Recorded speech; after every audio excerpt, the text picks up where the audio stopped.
chasseur d'épaves. Il a peut-être trouvé quelque chose.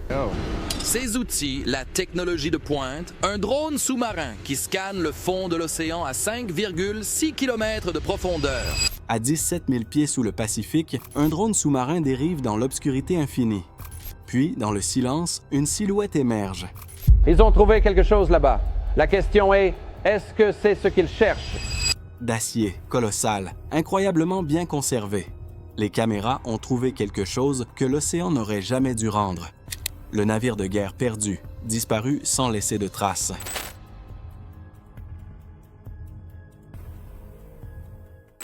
La légende disparue. Quand l'USS Hornet a sombré sous les vagues en octobre 1942, le monde a perdu bien plus qu'un navire de guerre. Il a perdu un symbole. C'était le plus jeune des grands porte-avions américains, une cité flottante d'acier qui avait contribué à changer le cours de la guerre du Pacifique. Ces ponts résonnaient autrefois du grondement des moteurs et des cris des hommes luttant pour survivre. Puis, en un seul jour, tout cela a disparu. Pendant la bataille des îles Santa Cruz, les bombardiers japonais et les torpilleurs ont frappé avec une précision impitoyable. Les flammes ont ravagé les ponts du porte-avions, les explosions ont tordu sa coque, et une fumée noire s'est élevée comme un linceul funéraire. Les équipages ont combattu l'enfer jusqu'à ce que chaque ordre soit une question de vie ou de mort. Quand ces moteurs ont fini par céder et que ces canons se sont tus, l'océan l'a englouti. Pendant des décennies, l'emplacement du Hornet est devenu une légende chuchotée parmi les marins et les historiens. Certains pensaient qu'il reposait, brisé, hors d'atteinte. D'autres croyaient qu'il avait dérivé dans une fosse si profonde qu'aucun œil humain ne le reverrait jamais. Forgé dans la guerre. Bien avant de disparaître, l'USS Hornet avait été construit pour la gloire. Lancé depuis Newport News, en Virginie, en 1940, c'était le troisième et dernier porte-avions de la classe Yorktown, profilé, puissant, assez rapide pour courir après l'histoire. Sa structure d'acier embarquait près de 2000 hommes et une escadrille capable d'obscurcir le ciel. Ce n'était pas simplement un autre navire. C'était une déclaration d'intention d'une nation renaissant des cendres de Pearl Harbor. Quelques mois seulement après l'entrée en guerre des États-Unis, le Hornet a reçu un ordre impossible. Il devait transporter des bombardiers de l'armée, des B-25 Mitchell, à travers le Pacifique et les lancer vers Tokyo. Tous les experts disaient que c'était irréalisable. Le pont était trop court, les avions trop lourds, le risque trop grand. Pourtant, le 18 avril 1942, 16 bombardiers ont arraché leur envol depuis son pont et frappé le territoire japonais. Ce fut le raid Doolittle, une mission qui causa peu de dégâts matériels mais changea tout. Pour la première fois, les îles japonaises étaient touchées par la guerre et le moral américain s'envola. 2 mois plus tard, les avions du Hornet ont contribué à briser l'avancée japonaise lors de la bataille de Midway. Ces pilotes se sont battus avec une férocité qui allait réécrire l'histoire navale. En seulement 16 mois de service, il était devenu une légende. Mais les légendes, comme l'histoire nous le rappelle souvent, se forgent dans le feu et se terminent de la même façon. Dans l'oubli. En octobre 1942, le Hornet était le dernier porte-avions américain encore actif dans le Pacifique Sud. Ses navires jumeaux, l'Enterprise et le Yorktown, étaient hors d'état ou coulés, et son équipage savait qu'il tenait seul face à un ennemi implacable. Lorsque la flotte japonaise lança son attaque près des îles Santa Cruz, le Hornet devint le centre de la tempête. Des bombardiers en piqué plongèrent depuis un ciel aveuglant, des torpilles fendirent les vagues et des explosions éventrèrent ses ponts. Le feu ravagea ses hangars, des avions brûlèrent sur place et les marins luttèrent pour maintenir le navire à flot alors que l'électricité tombait et que l'eau s'engouffrait. Quelques heures plus tard, il gisait inerte, immobile, silencieux et en flammes. Des destroyers américains tentèrent de le couler avec des torpilles, mais le navire refusa de mourir. Ce n'est que lorsque des destroyers japonais s'approchèrent cette nuit-là qu'ils portèrent les coups de grâce. Le Hornet s'enfonça sous les flammes et disparut dans l'abîme. En 16 mois de vie, il avait changé le cours de la guerre du Pacifique. En 16 heures de combat, il avait disparu, englouti par une mer qui garderait son secret pendant 77 ans. Une recherche qui aurait dû être impossible. Après la guerre, le Pacifique a gardé ses secrets. Des milliers de navires et d'avions reposaient quelque part dans ses profondeurs, mais peu furent jamais retrouvés. Le Hornet était différent. Son histoire brillait trop pour s'effacer. Les historiens ont retracé sa dernière bataille à travers les témoignages de survivants et les journaux de bord, mais les chiffres ne concordaient en jamais. Chaque document donnait une coordonnée différente, et les courants marins avaient déplacé l'épave pendant des décennies. Elle pouvait se trouver n'importe où sur des centaines de kilomètres carrés de fond marin. Pendant 77 ans, le Hornet est resté un mythe, trop profond pour les plongeurs, trop perdu pour le sonar. Jusqu'à ce qu'un homme décide que « impossible » n'était pas un vrai mot. Cet homme s'appelait Paul Allen, cofondateur de Microsoft et explorateur obsessionnel de l'histoire oubliée. Son navire de recherche, le Petrel, était conçu pour faire ce qu'aucun navire de guerre, sous-marin ou plongeur ne pouvait accomplir. Équipé de drones sous-marins autonomes, de sonars haute fréquence et de bras robotisés, il pouvait voir là où aucun œil humain ne s'était jamais aventuré.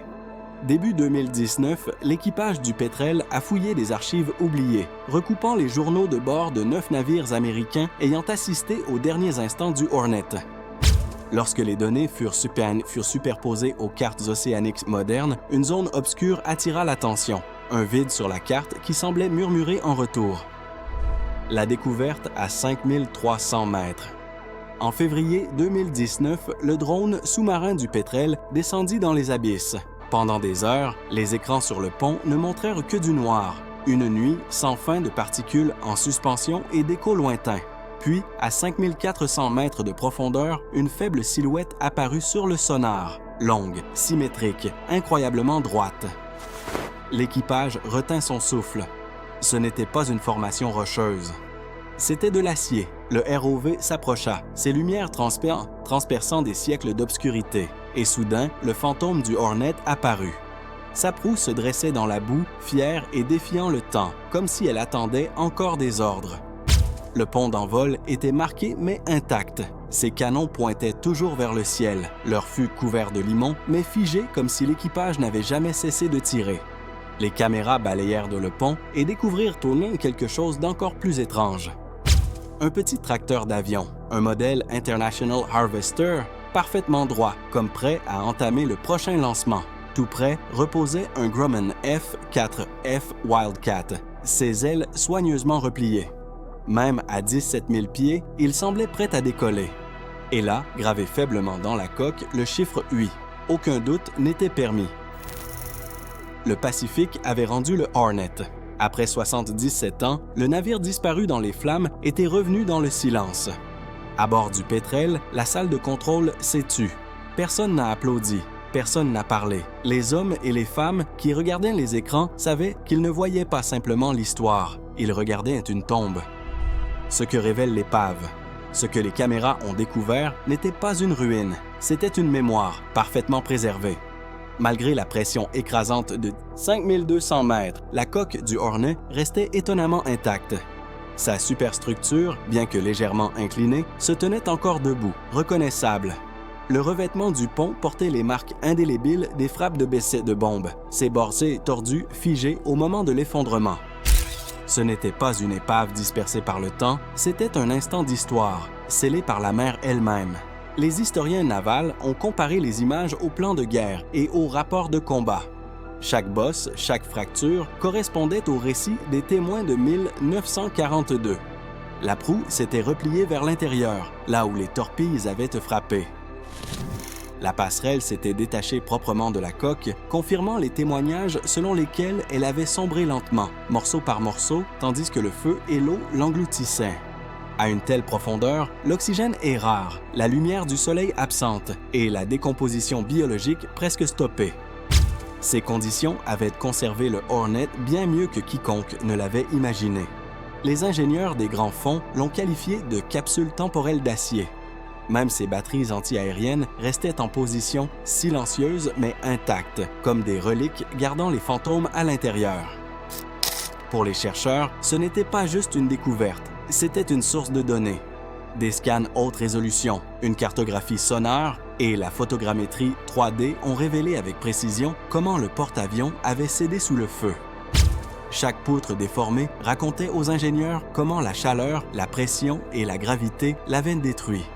Le Hornet était devenu son propre dernier témoin, livrant son témoignage à travers les décennies. Voix du passé. Tous les fantômes du Hornet ne reposent pas sous la mer. Certains ont vécu assez longtemps pour le revoir. Quand l'épave fut confirmée, la nouvelle parvint à un homme de 95 ans, Richard Nowatzki, un ancien canonnier qui n'avait que 18 ans lorsque le navire avait coulé. Il se souvenait du bruit, de la chaleur, des bombes perçant les ponts comme un tonnerre sous les pieds. « On les entend faire plink, plink, plink en passant à travers », dit-il, et ensuite tout le navire tremble. Quand les chercheurs lui montrèrent les images de l'épave, Richard resta silencieux. À l'écran, la caméra passait devant un affût de canon, son canon toujours pointé vers le ciel. C'était son poste, l'endroit même où il s'était battu jusqu'à l'ordre d'abandonner le navire. Il le regarda longuement, puis sourit enfin. « Si tu descends à mon casier, plaisanta-t-il doucement, il y a 40 $. Tu peux les prendre. » Derrière l'humour, il y avait quelque chose de plus profond. Le soulagement d'un homme qui avait enfin vu où son histoire s'était arrêtée. Pour lui, le Hornet n'avait pas seulement été retrouvé. Il était rentré chez lui. Le prix de la découverte. Retrouver le Hornet représentait bien plus qu'un exploit d'ingénierie. C'était une épreuve de respect. À 17 000 pieds, l'océan n'est pas seulement dangereux, il est sacré. La marine américaine classe l'épave comme une tombe de guerre protégée par le Sunken Military Craft Act. Plus d'une centaine de marins ont sombré avec lui. Leurs restes reposent probablement dans des compartiments scellés, intacts depuis 1942. L'équipe de Paul Allen le savait. Chaque manœuvre était calculée, chaque impulsion de propulseur mesurée pour éviter de remuer les sédiments ou d'effondrer l'acier fragile. Ils n'ont récupéré aucun objet, n'ont cherché aucun souvenir. Leur mission était d'observer, pas de toucher. La plongée elle-même était périlleuse. À cette profondeur, la pression équivaut à près de 8 tonnes par pouce carré. Une fuite, une panne électrique et le drone implosait. Les délais de communication faisaient s'étirer les secondes en éternité. Pourtant, l'équipage a continué, équilibrant technologie et respect pour le navire, pour les hommes et pour le silence qui continue de les garder. Héritage sous les vagues. Quand les images du Hornet ont été diffusées dans le monde, elles n'ont pas fait la une. Pas de fanfare triomphante, pas de campagne médiatique. Juste un silence admiratif. La marine américaine a confirmé la découverte et publié une seule déclaration. Le Hornet repose en paix à 5300 mètres de profondeur, près des îles Salomon. Ses coordonnées resteraient secrètes, connues seulement de ceux qui l'avaient retrouvé. Certaines choses méritent le silence plus que le spectacle. Pour les historiens, la découverte a redéfini ce que l'archéologie sous-marine pouvait accomplir. Pour les ingénieurs, elle a prouvé que les machines pouvaient survivre là où aucun plongeur ne pourrait jamais aller. Et pour les familles des disparus, elle a offert une forme de clôture, un lieu de repos qui n'existait plus seulement dans les souvenirs. L'épave du Hornet est plus qu'un amas d'acier tordu. C'est un monument au courage, à l'ingéniosité et à la perte. 77 ans après son naufrage, sa redécouverte a rappelé au monde que l'histoire n'est pas enterrée. Elle attend. Alors que les caméras du pétrel remontaient à travers des kilomètres d'eau sombre, les lumières du navire s'évanouissaient jusqu'à ce qu'il ne reste plus que le Pacifique, vaste, froid, éternel. Quelque part là-dessous, le Hornet veille toujours, ses canons pointés vers le ciel, tenant sa position dans les abysses. Le Hornet dort sous des kilomètres d'obscurité, mais son histoire s'est relevée une fois encore. Dans l'immobilité des profondeurs, elle nous rappelle que le courage ne s'éteint pas et que même dans le silence, l'histoire attend celui qui est prêt à écouter à travers le murmure sans fin des eaux.